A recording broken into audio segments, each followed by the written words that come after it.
இன்னும் கொஞ்ச நாள் வெயிட் பண்ணலாம். இந்த ஒரு சென்டென்ஸ் தாங்க நிறைய சிறப்பு குழந்தைங்களோட வாழ்க்கைய பின்னாடி தள்ளிடுச்சு. Early intervention, acceptance.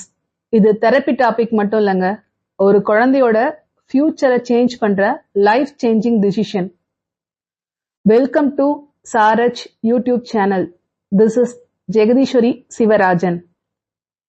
இன்னைக்கு பதிவுல ஏர்லி இன்டர்வென்ஷன்னா என்ன, அதோட இம்பார்ட்டன்ஸ் அண்ட் அக்செப்டன்ஸ் பத்தி கொஞ்சம் விரிவா பார்க்கலாம். ஏர்லி இன்டர்வென்ஷன்னா ஒரு குழந்தைக்கு ஏற்படக்கூடிய speech delay, learning difficulty, behaviour issue, இந்த மாதிரியான விஷயங்களை சின்ன வயசுலேயே ஐடென்டிஃபை பண்ணி ரைட் சப்போர்ட் ஸ்டார்ட் பண்றது தாங்க. So speech therapy, occupational therapy, special education, behaviour strategies இதெல்லாம் ஏர்லி இன்டர்வென்ஷன்ல வரும். சிம்பிளா சொன்னா ப்ராப்ளம் பெருசாகிறதுக்கு முன்னாடி ஹெல்ப் ஸ்டார்ட் பண்றது தான் ஏர்லி இன்டர்வென்ஷன். ஏன் ஏர்லி இன்டர்வென்ஷன் அவ்வளவு இம்பார்ட்டன்ட்னு கேட்டீங்கன்னா, சின்ன வயசுல, அதாவது ஏர்லி ஸ்டேஜ்லயே நம்ம குழந்தைங்களுக்கு அவங்களுக்கான தேவையான சப்போர்ட்டை கொடுக்கறப்ப அவங்க ஈஸியா லேர்ன் பண்ணிப்பாங்க. ஸோ லேர்னிங்கும் நேச்சுரலா நடக்கும். லேட்டா ஸ்டார்ட் பண்ணா சேம் ஸ்கில்லுக்கே டபுள் எஃபர்ட், டபுள் டைம் தேவைப்படும். இதனால நமக்கும் ஃப்ரஸ்ட்ரேஷன் ஆகும், ஏன் குழந்தைங்க கூட ஃப்ரஸ்ட்ரேட் ஆவாங்க. ஏர்லி இன்டர்வென்ஷன் ஒரு தெரப்பி ரூம்ல மட்டும் செய்யக்கூடிய விஷயம் இல்லைங்க. கண்டிப்பா இதுக்கு பேரண்டல் சப்போர்ட், அதாவது வீட்லயும் இந்த விஷயத்த நம்ம ஃபாலோ பண்ணணும். டெய்லி ரொட்டீன், எக்ஸ்பெக்டேஷன் இது எல்லாமே நம்ம செட் பண்ணி ஒர்க் பண்ணோம்னா ஏர்லி இன்டர்வென்ஷனை எஃபெக்டிவா இருக்கும். ஏர்லி இன்டர்வென்ஷன் ப்ரோக்ராம் ஒரு சைல்டோட ஓவரால் growthக்கு எப்படி ஹெல்ப் பண்ணுதுங்கிறத பார்ப்போம். ஸ்பீச் இம்ப்ரூவ் ஆனா பிஹேவியர் ரெடியூஸ் ஆகும், பிஹேவியர் செட்டில் ஆனா லேர்னிங் இம்ப்ரூவ் ஆகும், லேர்னிங் இம்ப்ரூவ் ஆனா கான்ஃபிடன்ஸ் வரும், கான்ஃபிடன்ஸ் வந்தா சைல்டு ட்ரை பண்றத ஆரம்பிப்பாங்க. இதெல்லாம் ஒரு கனெக்டட் செயின் மாதிரி தான்.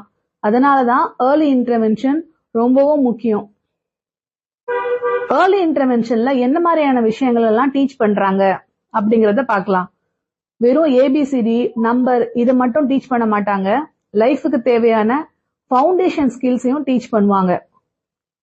உதாரணத்துக்கு கம்யூனிகேஷன் ஸ்கில்ஸ், இதுல eye contact, gesture, pointing, sound, words, needs express பண்றது, அழுகைக்கு பதிலா கம்யூனிகேஷன் பண்றது, இதெல்லாம் டீச் பண்ணுவாங்க.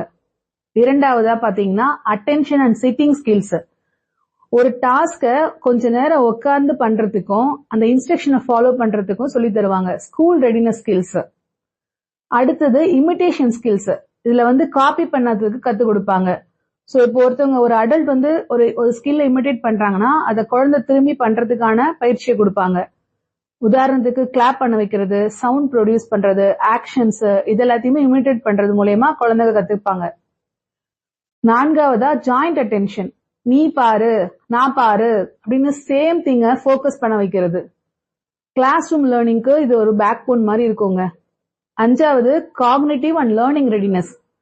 So matching, charting, problem solving, cause and effect இதெல்லாம் புரிய வைக்கிறது. ஆறாவதா பாத்தீங்கன்னா social and play skills. So sharing, turn taking, imitations play மூலயமா சொல்லி கொடுக்கறது. பிளே தான் ஒரு சைல்டோட எல்லா ஸ்கில்ஸ்க்குமே டெவலப் பண்றதுக்கான முக்கியமான விஷயங்க.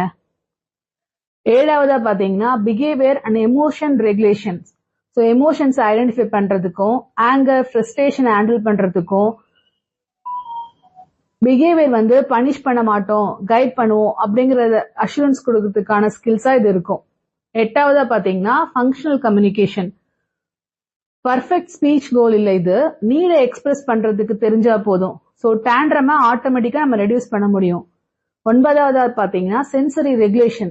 டச், சவுண்ட் மூவ்மெண்ட்டுக்கு ஓவர் ரியாக்ட் பண்றாங்களா குழந்தைங்க, இல்ல அண்டர் ரியாக்ட் பண்றாங்களா, இது எல்லாத்தையும் கண்டுபிடிச்சு அதுக்கான ஸ்கில்ஸை நம்ம டீச் பண்ணுவாங்க. பத்தாவதா பாத்தீங்கன்னா டிரான்சிஷன் ஸ்கில்ஸ்.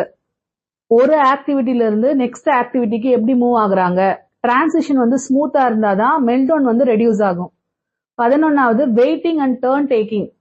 ஸோ வெயிட் பண்றதுக்கும், ஷேர் பண்றதுக்கும், சோசியல் ரூல்ஸை ஃபாலோ பண்றதுக்கும் டீச் பண்ணுவாங்க. 12வது daily living and independence skills. நம்ம வாழ்க்கையில தினந்தோறும் செய்யற விஷயங்கள், சாப்பிடுறது, ட்ரெஸ் போடுறது, டாய்லெட் ரொட்டீனு, சின்ன சின்ன ரெஸ்பான்சிபிலிட்டிஸ், இது எல்லாத்துக்குமே ஒரு கோல் செட் பண்ணி அதை டுவர்ட்ஸ் ஒர்க் பண்றது தான். ஸோ கோலை டிபெண்டா சைல்டு இல்லைங்க, இண்டிபெண்டா ஆக்கிறதுக்கான விஷயங்களை நம்ம செய்வோம். 13வதா பாத்தீங்கன்னா safety skills. So road safety, ஒரு ஆர்ட் ஆப்ஜெக்ட் எப்படி நம்ம யூஸ் பண்றது, ஸ்ட்ரேஞ்சர் அவேர்னஸ் எப்படி கொடுக்கறது, இந்த மாதிரியான விஷயங்கள்லாம் ஏர்லி இன்டர்வென்ஷன்ல டீச் பண்ணுவாங்க. அதுக்குதான் ஏர்லி இன்டர்வென்ஷன்ங்கிறது ரொம்பவும் முக்கியமான விஷயம்னு நம்ம சொல்லிட்டு இருக்கோம். எல்லாத்துக்கும் மேல பேரண்ட்ஸ்க்கு ஃபர்ஸ்ட் அக்செப்டன்ஸ் வேணும். தன் குழந்தைக்கு ஏதோ ஒரு ப்ராப்ளம் இருக்கு அப்படிங்கறத பேரண்ட் அக்செப்ட் பண்ணாதான் ஏர்லி இன்டர்வென்ஷன் ஒர்க் ஆகும். அக்செப்டன்ஸ் இல்லைன்னா கிவ் அப் தான் பண்ணுவாங்க. ஸோ இந்த குழந்தைக்கு இதுதான் வரும், இவங்களால இவ்வளவுதான் பண்ண முடியும் அப்படின்னு ஒரு பிக்சேஷனோட நம்ம ஒர்க் பண்ணோம்னா கண்டிப்பா எந்த ஒரு ப்ராக்ரஸும் நம்ம பார்க்க முடியாது. ஃபர்ஸ்ட் நம்ம குழந்தைய நம்ம அக்செப்ட் பண்ணிக்கணும், அண்டர்ஸ்டாண்ட் பண்ணிக்கணும். அப்புறமா தான் அவங்களுக்கு தேவையான விஷயங்கள் நம்ம செய்ய முடியும். அக்செப்டன்ஸ் இல்லைன்னா என்ன ஆகும்னு கேட்டீங்கன்னா நம்ம கன்ஃபியூஸ் ஆயிடுவோம். எந்தெந்த விஷயங்களை குழந்தைங்களுக்கு சொல்லி தரலாங்கிறது நமக்கே ஒரு ஐடியா இருக்காது. ஸோ நம்ம கன்ஃபியூஸ் ஆனோம்னா சைல்டுக்கு ரிப்பீட்டடா நம்ம கரெக்ஷன் பண்ணிட்டே இருப்போம். சைல்டும் தான் தப்பா பண்றதாவே ஃபீல் பண்ணிட்டு இருப்பாங்க. ஸோ தெரப்பிக்கு போனாலும் சரி, இல்ல ஸ்கூலுக்கு போனாலும் ஃபர்ஸ்ட் நம்ம சைல்டோட லெவலை நம்ம அக்செப்ட் பண்ணிக்கணும். அவங்களோட லேர்னிங் இன்டென்சிட்டி எவ்வளவு இருக்குங்கிறத தெரிஞ்சுக்கிட்டு நம்ம ஒர்க் பண்ணாதான் ப்ராக்ரஸ் நிச்சயமா கிடைக்கும். இல்ல நம்மளோட எக்ஸ்பெக்டேஷனை நம்ம ஹை லெவல்ல செட் பண்ணிட்டு நம்ம ஒர்க் பண்ணோம்னா சைல்ட் கிட்ட ப்ராக்ரஸ் கிடைக்காது. சைல்டும் டிஸ்டர்ப் ஆவாங்க, அஃபெக்ட் ஆவாங்க, நம்மளும் ஃப்ரஸ்ட்ரேட் ஆகும். ஜென்ரலா இருக்கிற ஒரு மித் அண்ட் ஃபேக்ட் என்னன்னு பாத்தீங்கன்னா ஏர்லி இன்டர்வென்ஷன்ல வெயிட் அண்ட் வாட்ச் அப்படிங்கிறது ஒரு மித்துங்க. ஆக்ட் ஏர்லி, நம்ம எவ்வளவு சீக்கிரமா ஆக்ட் பண்றோமோ அதுதான் நல்ல ரிசல்ட் கொடுக்கும். ஸோ தெரப்பில மட்டும் ஸ்கூல்ல மட்டும் ஒர்க் பண்ணா போதும் அப்படிங்கிறது ஒரு மித்து. டீம் ஒர்க் வேணும். கண்டிப்பா வீட்லயும் ஸ்டூடெண்ட்ஸ்க்கு ஹெல்ப் பண்ணா மட்டும்தான் ஏர்லி இன்டர்வென்ஷன் சக்சஸ்ஃபுல்லா இருக்கும். கடைசியா பாத்தீங்கன்னா ஸ்பெஷல் சில்ட்ரன் படிக்க மாட்டாங்க அப்படிங்கிறது ஒரு பெரிய மித்து. கண்டிப்பா ஸ்பெஷல் சில்ட்ரன்ஸ் படிப்பாங்க. ஆனா அவங்க லேர்ன் பண்ற மெத்தட் தான் டிஃப்ரெண்டா இருக்கும். பேரண்ட்டை பொறுத்த வரைக்கும் ஒரு சில விஷயங்களை நான் சொல்ல விரும்புறேங்க. யாருமே எப்போதும் உங்களோட குழந்தைய இன்னொரு குழந்தையோட கம்பேர் பண்ணாதீங்க. எந்த விஷயத்த பண்றதா இருந்தாலும் இமிடியேட்டா ஸ்டார்ட் பண்ணுங்க, டிலே பண்ணாதீங்க. தெரப்பில மட்டும் ஸ்கூல்ல மட்டும் ப்ராக்ரஸ் இருக்கும் அப்படிங்கறத நம்ம எக்ஸ்பெக்ட் பண்ணக்கூடாது. ஸ்கூல்ல இல்ல தெரப்பில என்ன ஹோம் ப்ரோக்ராம்ஸ் கொடுக்குறாங்களோ அதை வீட்லயும் ஃபாலோ பண்ணாதான் ப்ராக்ரஸ் நமக்கு கிடைக்கும். ஏன்னா மேக்சிமம் டைம் வீட்ல தான் ஸ்டூடெண்ட்ஸ் ஸ்பெண்ட் பண்றாங்க.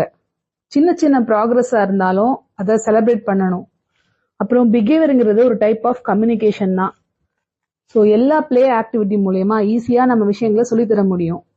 எப்பயுமே நம்ம குழந்தைங்களை முன்னாடி அவங்கள பத்தி நெகட்டிவா பேசக்கூடாது. நம்ம நினைச்சுப்போம் பசங்களுக்கு புரியாதுன்னு, அப்படி இல்லைங்க. கண்டிப்பா நம்ம ஸ்பெஷல் சில்ட்ரனுக்கு எல்லா விஷயங்களும் புரியும். என்ன உடனே எக்ஸ்பிரஸ் பண்ண மாட்டாங்க, அதனால அவங்களுக்கு புரியாதுன்னு நம்ம நினைக்க கூடாது இல்லைங்களா? ஸோ அவங்க முன்னாடி எப்பவுமே நெகட்டிவா பேசக்கூடாது. பர்ஃபெக்ட் பேரண்ட் எப்பவுமே நமக்கு தேவையில்லைங்க. பிரசன்ட் பேரண்ட் போதும். நம்ம குழந்தைங்களை அக்செப்ட் பண்ணி அண்டர்ஸ்டாண்ட் பண்ற பேரண்ட் இருந்தாங்கனாலே சைல்டுக்கு நம்ம ஈஸியா விஷயங்களை நம்ம சொல்லித்தர முடியும். அஸ் அ ஸ்பெஷல் எஜுகேட்டரா சிறப்பு குழந்தைங்களுக்கு டீச் பண்றது ஒன்றும் கஷ்டமான டாஸ்க் இல்லைங்க. நம்ம சொல்லிக் கொடுக்குற மெத்தட்ஸை சேஞ்ச் பண்ணாலே போதும், அவங்களுக்கு லேர்னிங் ஈஸி ஆயிடும். சிம்பிள் அடாப்டேஷன்ஸ், சிம்பிள் டிஎல்எம்ஸ் இது மூலயமா ஸ்டூடெண்ட்ஸ்க்கு சொல்லித்தரப்ப லேர்னிங் அவங்களுக்கு ஈஸியா இருக்கும். என்ன நண்பர்களே, இன்னைக்கு பதிவுல ஏர்லி இன்டர்வென்ஷன் பத்தி டீட்டெயிலா தெரிஞ்சுக்கிட்டோம்னு நினைக்கிறேன்.